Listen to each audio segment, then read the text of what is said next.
All right, here's your tropical weather update. I'm Chief Meteorologist Justin Mosley here with you from the Suncoast News Network. Tropical map, very busy at this hour. We're watching Katia.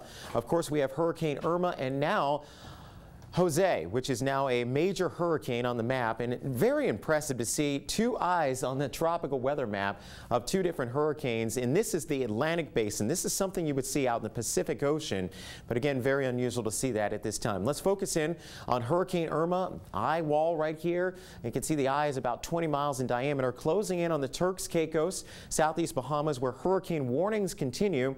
And again, this is a Category 5 storm, very symmetrical. A structure is just incredible to see on the satellite imagery right now. There are the hurricane warnings I mentioned all across the Bahama Island chain, and now hurricane advisories up for South Florida, and this is going to work its way to the north and west. So we need to stay advised here along the Suncoast, and we all should prepare for hurricane force conditions across our area as we head into the upcoming weekend. We just can't break down the details just yet on which coast is going to be hit. So again, we all need to prepare for those hurricane force conditions. Here's a look at this very large and dangerous wind field moving into Miami-Dade, Broward, and Monroe counties on Saturday. This is around 9 o'clock. And then these tropical storm force winds overtake the entire southern half of the peninsula on Sunday morning. You can see the core of this down across South Florida, but any adjustment with the track to the west would put us in those hurricane force conditions, so we need to watch it very closely. The computer models in very good agreement from the Bahamas through the state of Florida, but exactly where that turn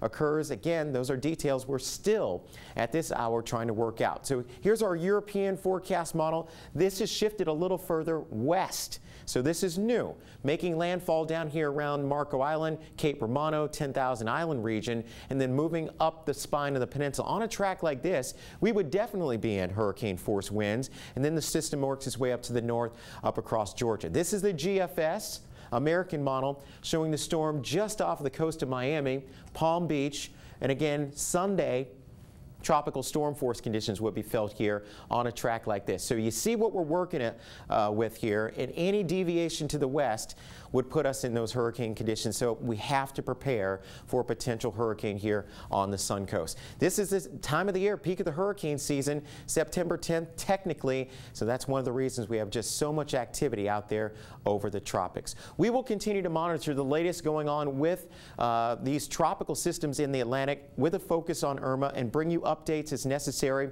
right here from the Suncoast News Network.